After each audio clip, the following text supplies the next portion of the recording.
Listening to the Holistic Spaces podcast brought to you by Mindful Design Feng Shui School. Episode 195, Feng Shui FAQ.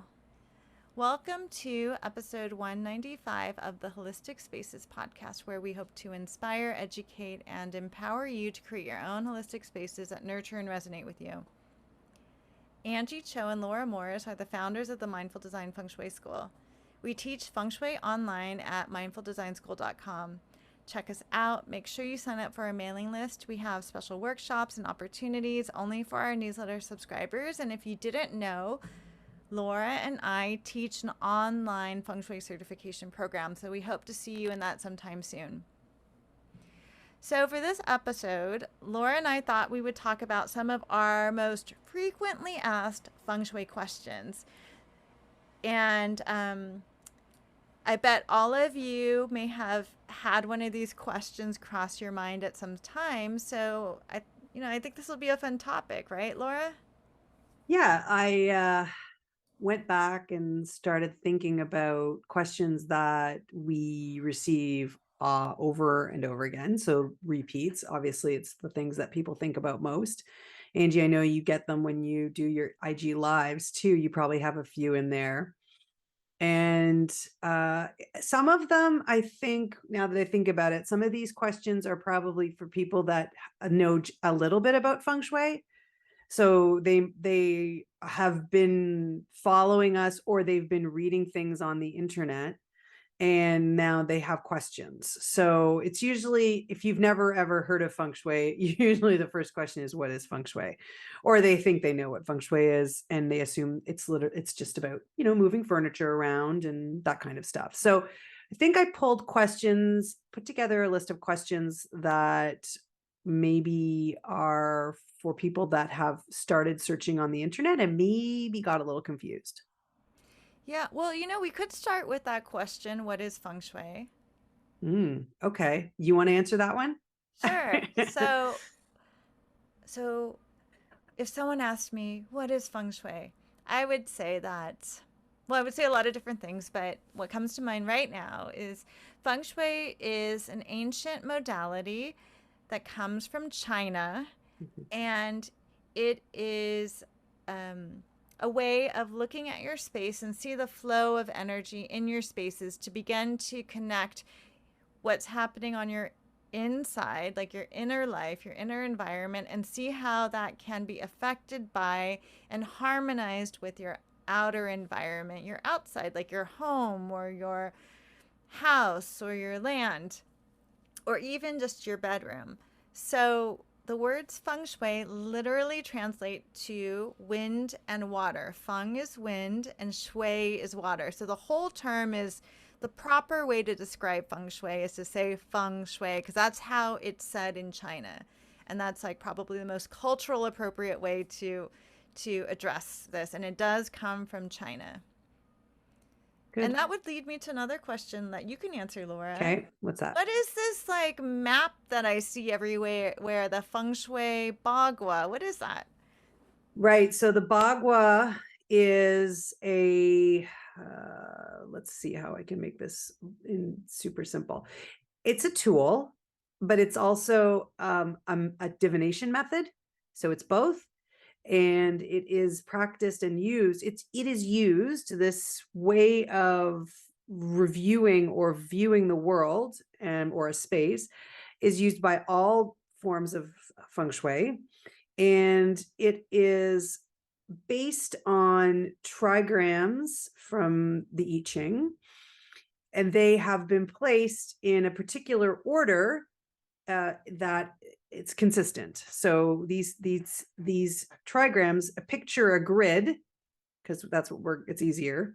Just picture a grid, and in those grids there's 9 total areas. In the center, you have what's called the Tai Chi. It's not actually an area, it's the center. But around that, you have 8 areas, or guas.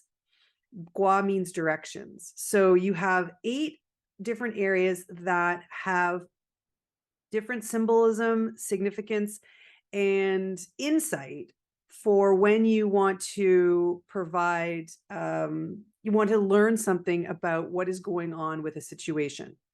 So it is a divination tool, and Feng Shui practitioners use it to review a lot of things. Mostly we're familiar with them reviewing a home or a property by laying this map, this invisible map, this metaphysical map on top of whatever space, and to see what is revealed based on each gua.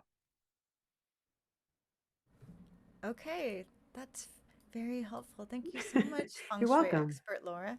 You're welcome. Okay, wait. Can I ask you a question? Yeah, why don't we go back and forth? Okay, wait. There was something I was going to say to you? Oh, okay. And it's not even on our list here. How many different kinds of feng shui is there? What do you mean types of feng shui? So there's dozens of schools of feng shui, and just like there's dozens of flowers in the world, right? So there can be a flower, like a definition of a flower, but there's many different types of flowers. Or you could say, like there's dozens of bread recipes, and they're all slightly different. So there's many different schools of feng shui, and the one that Laura and I teach and practice from is called the BTB school, and it's also called Black Sect. And there's also other schools that are not what we teach, and those schools are, for instance, the Western School of Feng Shui, or the Compass schools, or the Classical schools, or Flying Form. Star, or the Form schools. And all of these schools use the same Bagua map. They use the same 5 elements, and all the Bagua map and the 5 elements come from China and our Taoist concepts. What may change, oh, and they also all use the concept of qi, or life force energy, as well as other modalities, for instance, like the I Ching, Chinese medicine, martial arts. So the difference is maybe the application. And so one thing that stands out as a difference with the BTB school is we may lay the Bagua differently than other schools. But if you're interested in that, we would invite you to, instead of looking at it as super confusing, but just we always tell our students, go with who you resonate with as a teacher and see what school they follow, and if you can, stick to one boat, or else you just get really confused. Yeah, agreed.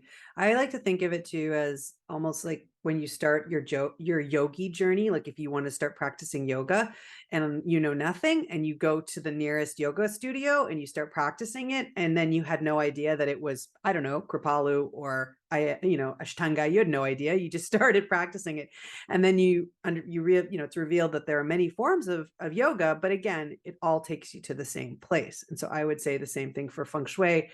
How you get there might differ, but it's the end goal that is important.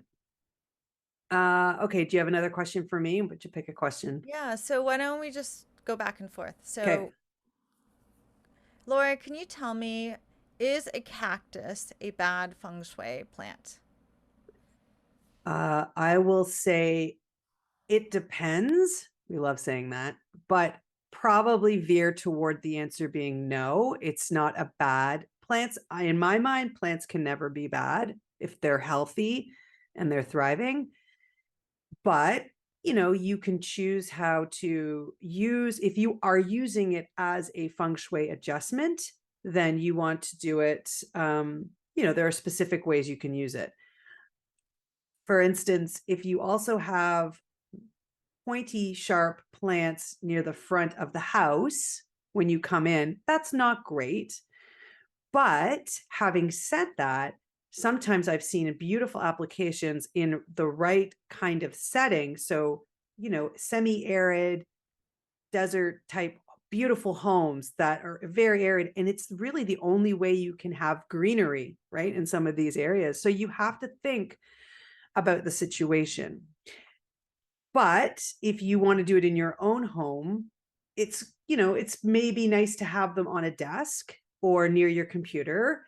They are really great for breaking up negative chi and for using that prickliness to, I see them as creating almost like a boundary for you to protect you from stuff that comes at you. So in my mind, I think they're really valuable that way. And then there's different schools of thought on whether or not you should put them in the area, your kun area, which is the love and relationships area of your home. Some people think that, oh, well, then maybe you're being really prickly in a relationship and you're not, not people aren't able to get close to you type thing. So it's a plant that can be used in many ways. Don't be scared of it. It is, don't ever be scared of plants. And if you're at all nervous, then keep it really simple and just use it on your desk or use it in a place where you feel you might need a little bit of a boost energetically. That's what I would say. Okay, next question. Next question. Let me see. What am I going to ask you? Should I ask you your favorite question or should I? Yeah, I'm 100% going to ask you this question because I think you answer it about 1,000 times. I think you've answered it 1,000 times. I'm pretty sure that's the number. Are dried flowers bad feng shui? So thank you for asking that question, Laura. So it's very similar to your answer to cactus, but it depends because I would recommend that if you are using something for a feng shui adjustment, the purpose of bringing in flowers, the way that our teacher taught it, is to bring in life energy. So if you were going to intentionally use a flower for a feng shui adjustment, I would intentionally use a non-dried flower. That said, if you just have dried flowers around your house, it's not great either. But if you love it, that's okay. We're not the feng shui police here. And when we work with people individually, we'll go through that with each person individual. So it's on a case by case basis. But I would say 100%, if someone says to bring in, if you are going to use a flower as a feng shui adjustment, I would use a real flower that is alive. And then if that doesn't work for you, if you can't get them, then just don't use the flower. And dried flowers, like, sure, I have lavender in my home somewhere, and I have dried flowers or I have chamomile tea in my cabinet. So no, not all dried flowers are bad feng shui, and like you can absolutely have chamomile tea in your kitchen. Is there anything you want to add, Laura? Chamomile tea is good feng shui. Is there anything I want to add? No. I want, how I feel about dried flowers. I'm way behind the times when it comes to dried flowers. Apparently they're all hot. I have a personal aversion to dried flowers because when I was in the 90s, when I was working at a flower shop, the dried flower arrangements were really hot and really popular, and they were like all of these roses that looked like they just were giant dust collectors with like roses and baby's breath dried, and like it was like looked like a Laura Ashley dress, like just preserved. It was, anyway, so that's my association with it. So I'm never the right person to ask this question for, but you gave a good answer. Okay, do you have a question for me? Do you have another? Yeah, so Laura, Yes, what Angie? do I do if I have a toilet in my wealth area? Well, you don't need to move out. Although, wouldn't that be funny if I said that was it, full stop? You got to move. No, you don't need to move out. Toilets have to go somewhere. Bathrooms have to go somewhere. It's it's the way it is. And we should first just step back and think about what was a bathroom and a toilet like when feng shui first came on the scene thousands and thousands of years ago. It's not exactly what we have today. So it's not a hole in the earth. They're beautiful. They're usually these, sanctuaries that we can go to. So first off, I would say, love your bathroom and enjoy your bathroom and, make it beautiful, whatever that means for you. So you can, because toilets, the reason people get, a little worried is because toilets are also have that strong sucking motion to take water away from the house, right? So it depletes your wealth area. So that's what you will, that is what we would say as feng shui consultants. But if you can mitigate that by making your bathroom lovely, adding plants, adding the wood element, because that drinks the water, that pulls, the energy up. You can add the earth element because that slows water down. So there's lots of ways that you can adjust it, really in simple ways that you can do today. Like just put a plant on the back of the toilet, toilet tank for now, or put an image of greenery like kind of flowing upwards and visualize that the water is being pulled up with the tree rather than going down the drain. Now, if you feel that there's way more issues and problems, then you might need to work with a consultant.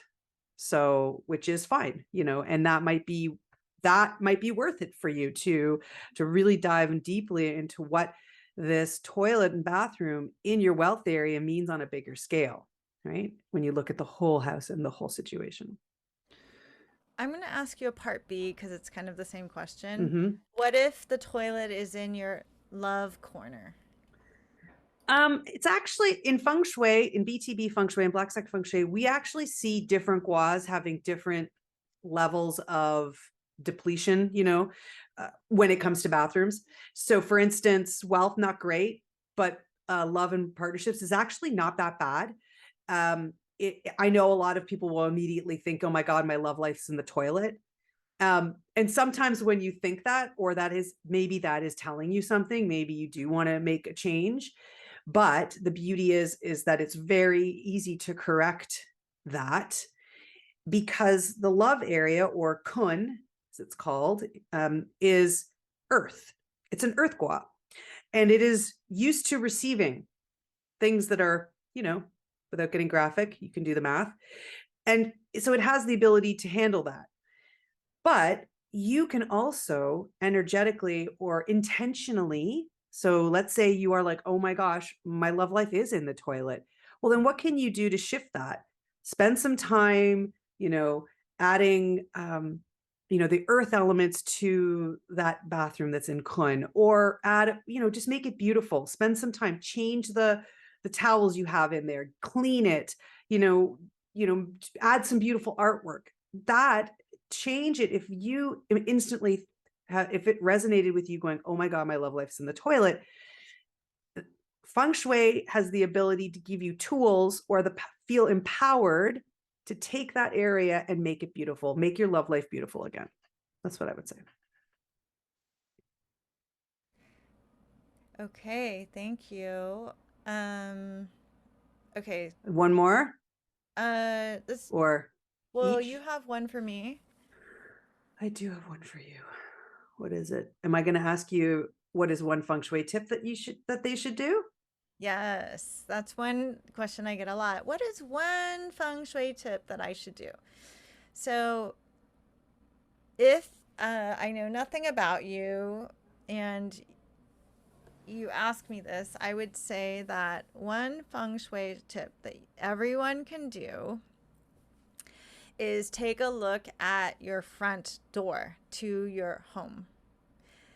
And doesn't matter if you live in a shared situation, doesn't matter if you live in a house, doesn't matter if you live in an apartment. Look at the front door of your house or your apartment. And then you can just take some time and make sure that you're setting yourself up to receive the most opportunities, the best that you can receive in terms of chi from the outside world, because in Feng Shui, we call the front door the mouth of chi, and that's where all the energy comes to you. It's like the portal of energy. So you can make sure that you can open the door all the way. There's not clutter preventing the door from opening a full 90 degrees. You want to make sure that the doorbell is in working order, that it's easy to find, that there's a door number on it. Like I recently went to an apartment where I couldn't figure out which way the apartment was because there was no apartment number on it. So you want to have good identification, because if I can't find your front door, then the chi can't either. Or a good way to think about it is if you have like a delivery, if the delivery people or friends always have a problem finding your front door, then you might want to improve the signage or improve the chi.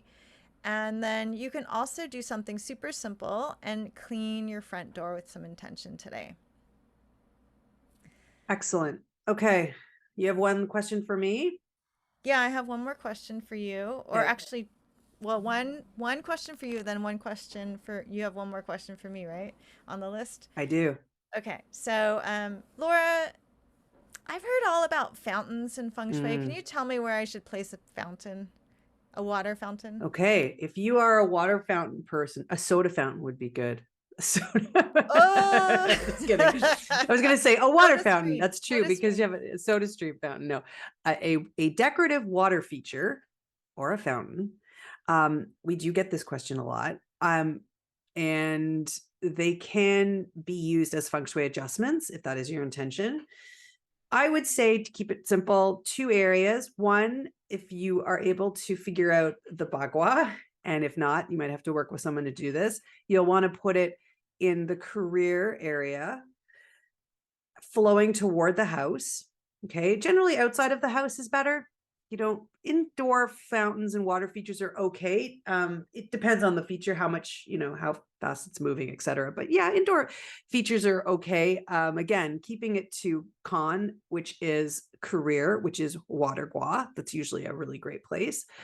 The other place would be if, let's say, again, it's outside and you want to put it in your backyard, maybe in the back far left corner of your backyard, which is wealth, which is the wealth gua shun, and have that water again flowing toward the house. So the most important thing takeaway is if you do have a water feature outside, point it toward the house so that the water's flowing toward the house. Also, there was something else I was going to say about a water feature. Oh, yeah. If you don't want to figure out where Con is or career, you could just have it outside your front door. And again, have it flowing toward the front door. Just all those things that Angie just said about the front door. It's water is resources, opportunities flowing at you. It could be career opportunities. It could be all these things, coming towards you. So if you're going to put a fountain out front, just imagine that those are all coming towards your front door and into your home. Okay, last but not least. Last but not least, how does one get good feng shui advice for their home? The best way to get good feng shui advice for your home is to hire a graduate from the Mindful Design Feng Shui School Oh my and God. hire them for a Exactly. consultation. So if Yes. you have gone around in circles, listened to lots of podcasts, read a lot of books, have no idea, or are still really confused, that means that you're ready to take it beyond a DIY and have an expert come in. And we have so many excellent feng shui consultants they're graduates from our Mindful Design Feng Shui School. So you can visit mindfuldesignschool.com and click on the consultant link. And we have so many graduates, and they're available all over the world, and also available by Zoom or by Virtual. virtual. So we definitely encourage you to support those healers out there, support the feng shui consultants out there, and when you send your support and put your energy in it, that's when it comes back to you. Yeah, and I would actually add one little thing. We've actually had a bunch of people, do consultations with some grads because they're also curious, a little bit curious about becoming feng shui consultants and like learning a little bit about the program. And it's a pretty good way to find out what the program's like to see what you actually learn, right? So we've had a couple of people come to the program because they actually had a consultation with one of our grads. So that's a little bonus if you are toying with the idea of learning this as a practice. So, thank you everyone for listening to this episode of the Holistic Spaces podcast. You can listen every Monday for a new episode. And if you like our podcast in this episode, please share it with others, subscribe, leave a review. You can always support the podcast by checking out our Feng Shui Practitioner Certification course, where you can learn to become a Feng Shui consultant. And we also have different mini courses at mindfuldesignschool.com. If you'd like to hear more about feng shui and mindful design, be sure to sign up for our mailing list. You can go to mindfuldesignschool.com, scroll down to the bottom and sign up for our mailing list. And we also have it in the show notes. We would love to see you in your inbox every week. Thank you so much for listening, and we'll see you next week.